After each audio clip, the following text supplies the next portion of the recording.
Hello and welcome back to Boopolo channel. My name is Pascal. When I bought my DeWalt table saw, it's over there, I'll show you in one moment, it comes with this. This is shocking bad.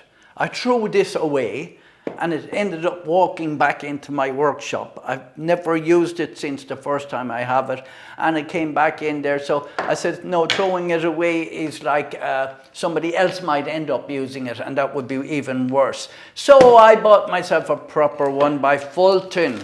Let's have a look at it. I didn't use it yet because I'm waiting to show it to you first.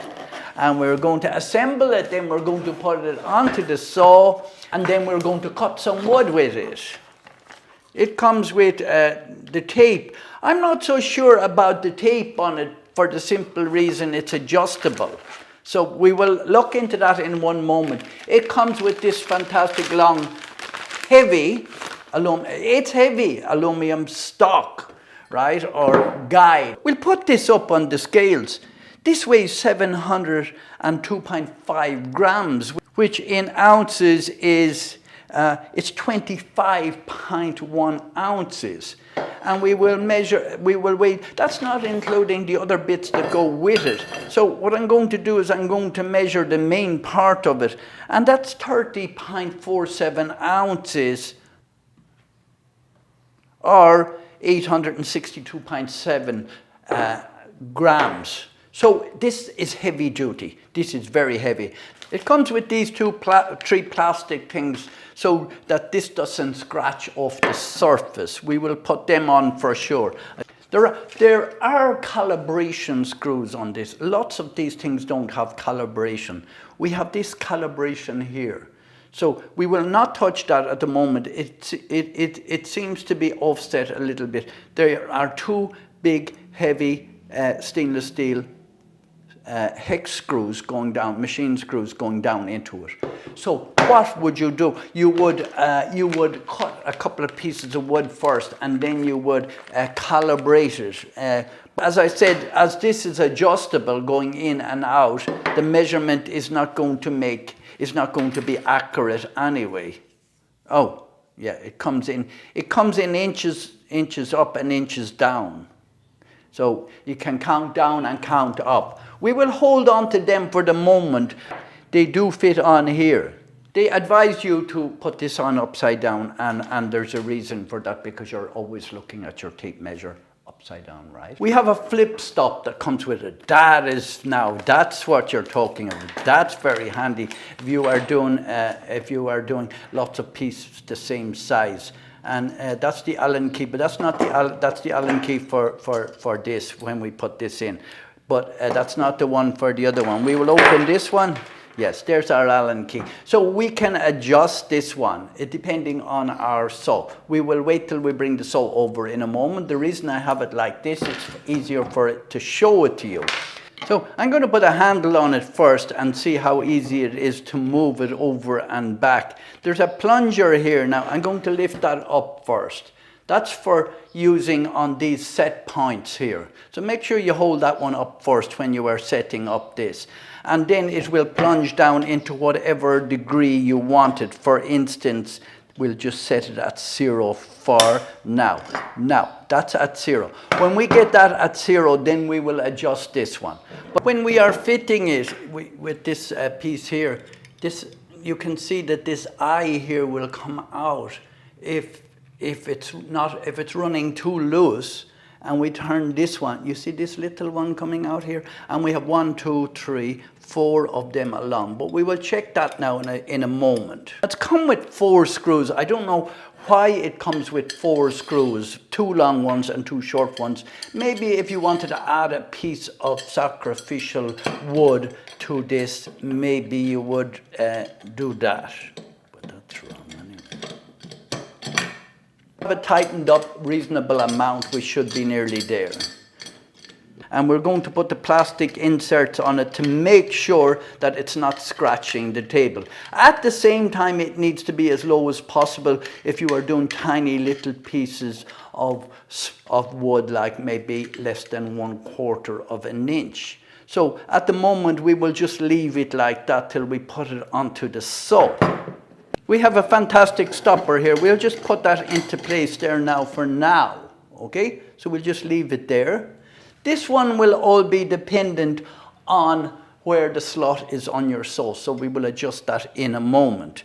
Now these little grub screws, I am not sure where they are for, but we will keep them and along with these other parts. There doesn't seem to be any place where it goes at the moment, but I think we have everything ready to put it into the saw now, so I will put these parts back in.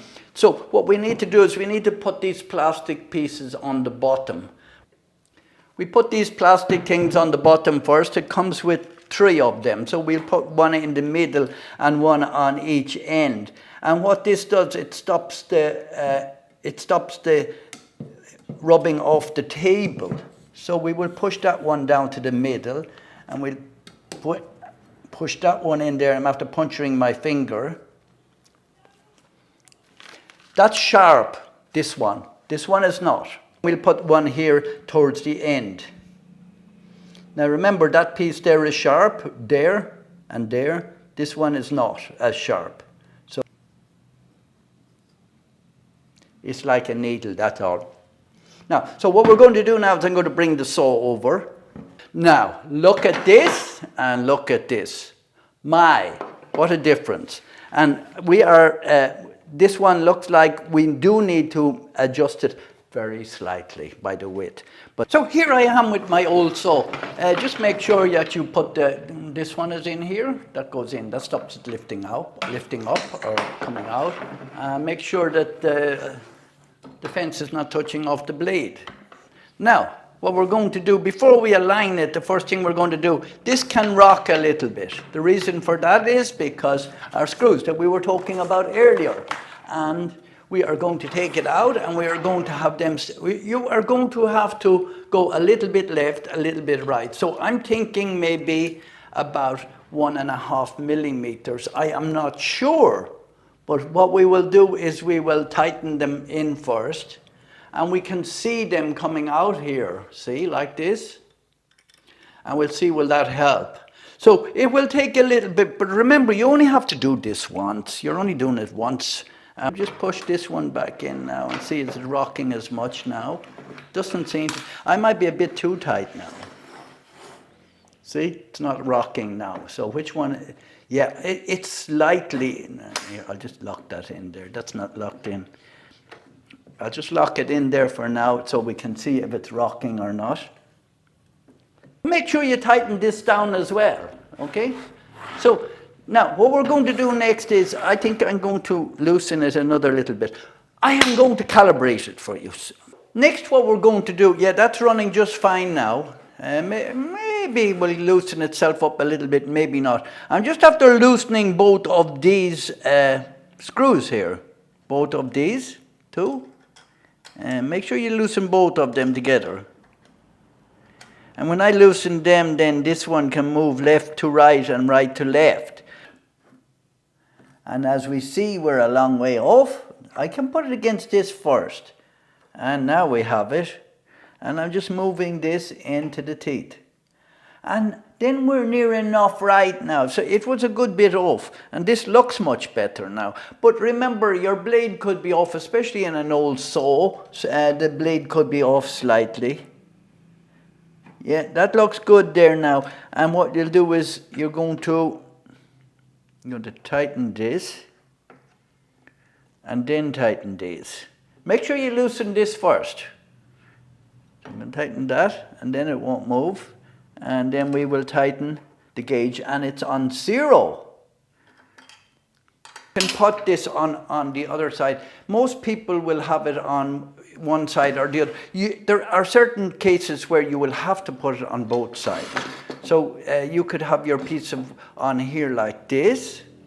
And we will make sure it's not hitting off there. This is the wrong way around. You could put it the other way, but normally we don't. Normally we will keep this behind it, and you will pull the wood towards it. However, you can also put it on this side, like this, and bring this one in like this. What we're going to do is I'm going to cut a piece of wood now, and we're going to check it out.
I need a new blade on my saw. My saw got hit off something metal there a few months ago, and I didn't change the blade.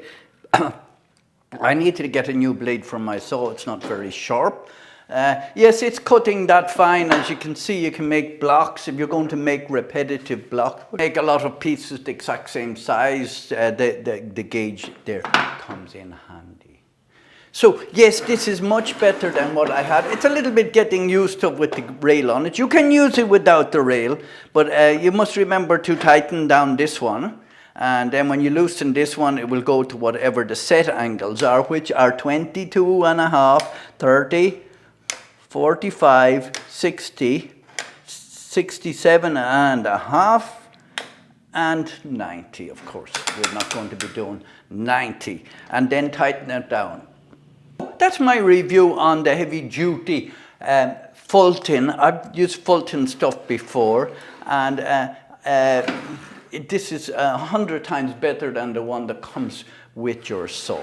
This might need a little bit of loosening up, a little bit, or maybe a little bit of beeswax, which I sometimes put on them.